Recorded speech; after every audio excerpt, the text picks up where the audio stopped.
Bonjour, nous poursuivons notre analyse de cette riche période de l'Homère. Nous avons vu la dernière fois comment cette période est propice pour pouvoir maîtriser pleinement sa personnalité, être totalement maître de soi.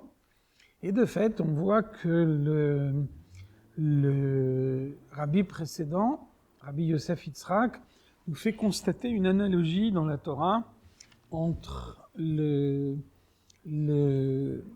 mitzvah des 4 espèces pendant la fête de Sukkot et la mitzvah de compter l'Omer. On voit que à propos de ces 4 espèces, la Torah nous dit « Ulkartem lachem » vous prendrez pour vous. Et nos sages déduisent de ce verset « Ulkartem lachem » qu'un homme s'acquitte de la mitzvah des 4 espèces avec des espèces qui lui appartiennent, qui sont à lui, lachem, à vous. Eh bien, on voit que de la même façon, la Torah nous dit « Usfartem lachem » vous compterez pour vous. De la même façon qu'un homme doit s'approprier les 4 espèces afin de pouvoir accomplir la mitzvah, de la même façon, le but de Sfirat HaOmer est de s'approprier sa propre personnalité. Et donc, de s'approprier sa personnalité, ça veut dire transformer son âme animale. Et lorsque cette âme animale est transformée, alors de cette façon, l'apport au service de Dieu est un apport beaucoup plus important, comme l'indique le verset Rav Tuvuot Bekoach Shor. Les récoltes abondantes sont obtenues par la force du bœuf. Même s'il est clair que c'est l'agriculteur qui est à l'origine de toutes les cultures qu'il y a dans son champ, néanmoins, lorsque lui-même tire la charrue, ou bien lorsqu'elle est tirée par un bœuf, eh bien le labourage ne se fait pas de la même façon, et lorsque le labourage est plus profond, les cultures par la suite peuvent être beaucoup plus abondantes. Un homme peut obtenir l'élévation uniquement par son âme divine. Une telle élévation est uniquement naturelle, ce qui veut dire qu'elle ne fait pas sortir l'homme des limites de sa personnalité. Une telle élévation n'est que relative. En revanche, lorsque l'homme se libère complètement de toutes ses limites et qui permet à l'âme animale également de contribuer à son service de Dieu, alors l'apport, l'acquis pour le service de Dieu est beaucoup plus important. Et c'est la raison pour laquelle nous commençons chaque jour le conte de l'Homère en disant Hayom Yom. Grâce à ce conte de l'Homère, grâce à son apport, alors ce jour est un jour véritable. La première semaine de l'Homère correspond à la tribu de Chesed, la tribu de bonté. Et donc, la tribu de bonté est un élan naturel que chaque juif possède.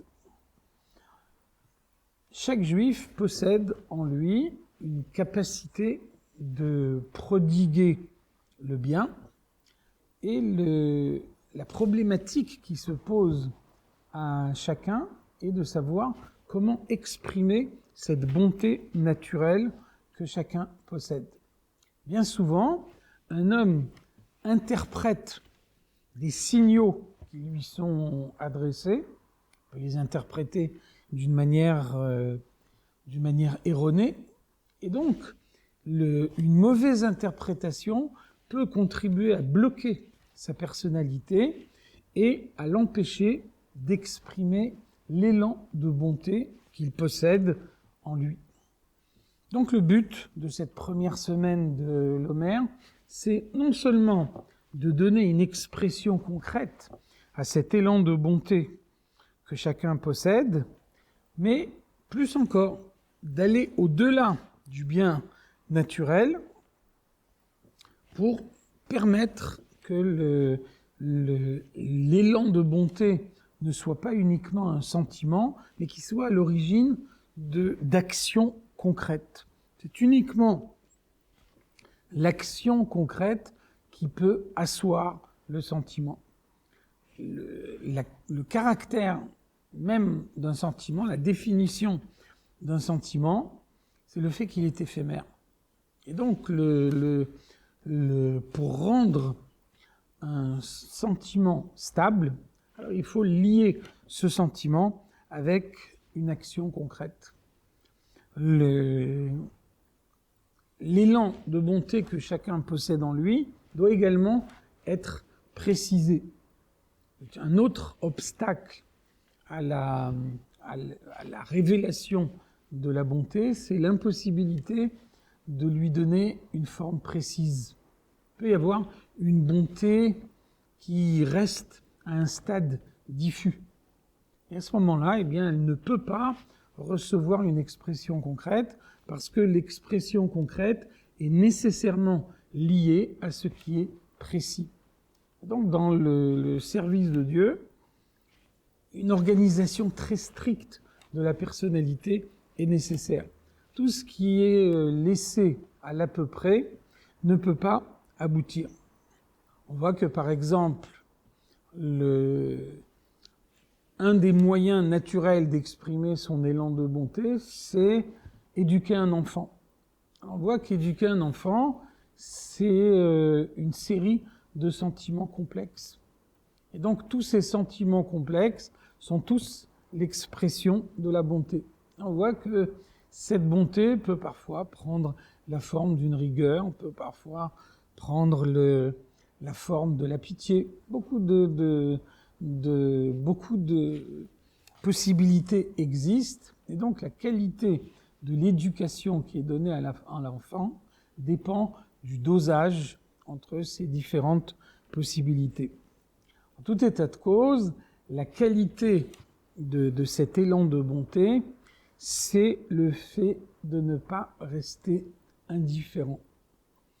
Bien souvent, on pense que le contraire de l'amour, c'est la haine, et finalement, la haine, d'une certaine façon, est également une forme d'amour. La haine, c'est un amour négatif, mais c'est aussi une certaine forme d'amour, parce que le fait de ressentir de la haine, c'est la preuve qu'on n'est pas indifférent.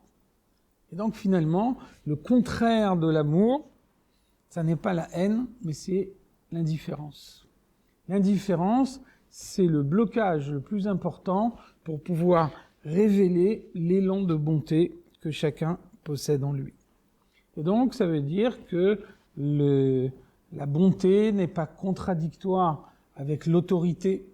Bien souvent, l'autorité peut être un moyen efficace pour exprimer la bonté, parce que la bonté doit avoir une définition précise et que à chaque situation correspond une forme spécifique que la bonté doit prendre.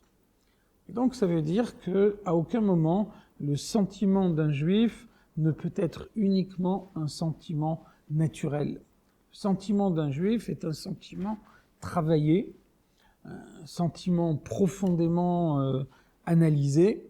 Et donc c'est cette analyse d'un juif qui lui permet de savoir de quelle manière réagir par rapport à l'événement auquel il est confronté.